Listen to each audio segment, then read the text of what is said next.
Good evening Wanderers. Di video ini kita akan melanjutkan menganalisa dari proyek kereta cepat ini. Proyek ini adalah proyek strategis nasional dan terakhir Presiden dan menteri-menterinya menginspeksi melihat pembangunan dari proyek ini. Nah, yang paling penting di situ Presiden mencanangkan proyek ini akan dilanjutkan ke Surabaya ketika nantinya akan benar-benar diputuskan diresmikan.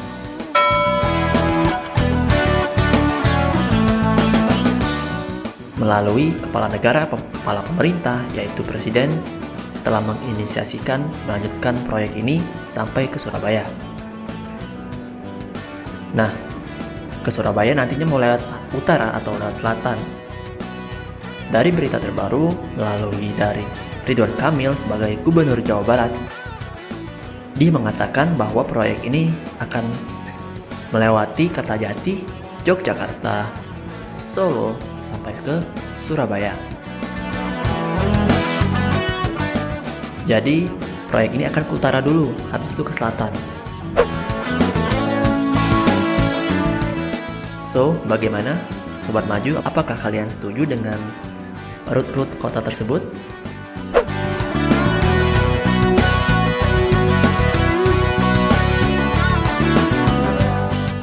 Kalau menurut gue, kalau misalnya pemerintah mempunyai banyak dana, boleh-boleh saja. Tapi kalau misalnya dana yang pas-pasan, itu mending langsung ke Cilacap dan lurus ke Yogyakarta.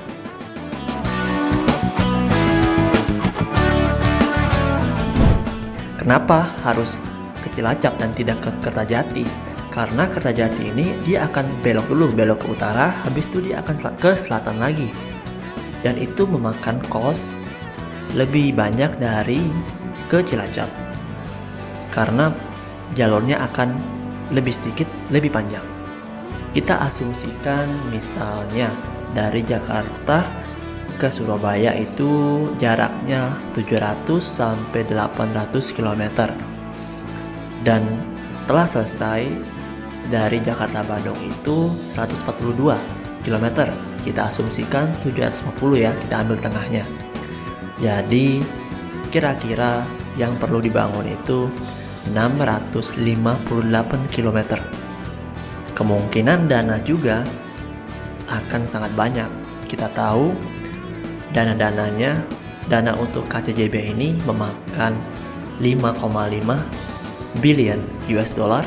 Dan kemungkinan nantinya dari Bandung ke Surabaya itu memakan 20 billion US dollar. Sangat banyak ya sobat, kira-kira 250 triliun lebih kurang.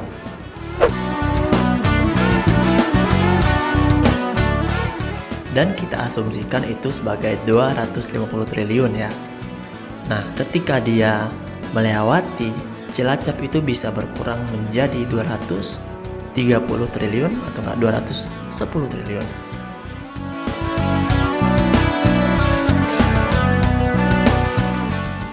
Jadi seperti itulah analisisnya.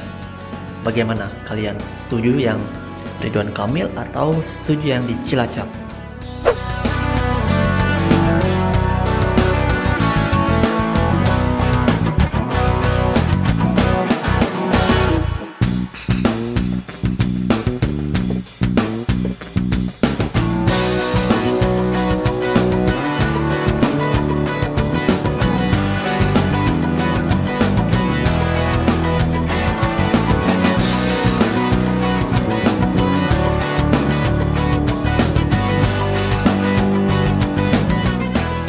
Jadi progres pembangunan kereta cepat Jakarta-Bandung ini sudah 73,48%.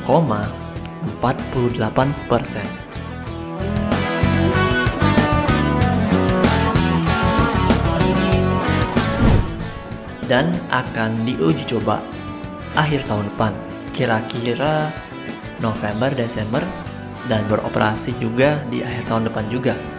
Kemungkinan itu Desember.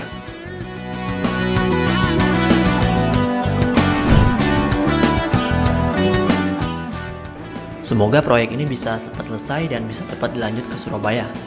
karena untuk sekelas kereta cepat Fuxing 350 km per jam butuh length atau nggak butuh trase yang panjang ya. Trase yang panjang kita bisa menyaksikan kecepatan yang sangat-sangat cepat, yaitu 350 km per jam atau 400 km per jam. Karena max speed dari Fuxing ini bisa mencapai 420 km per jam.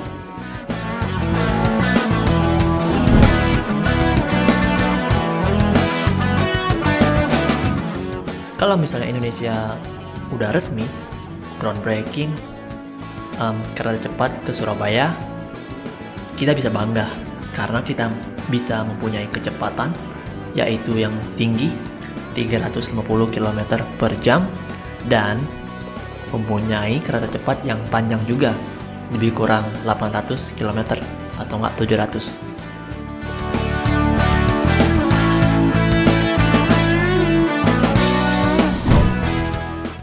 Dan berharap juga semua pulau bisa menerapkan keretanya menjadi bullet train.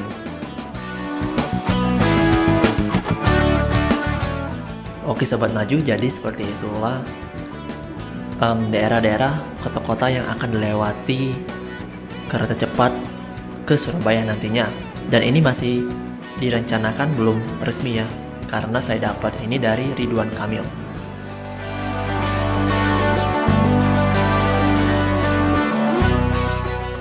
selaku Gubernur Jawa Barat.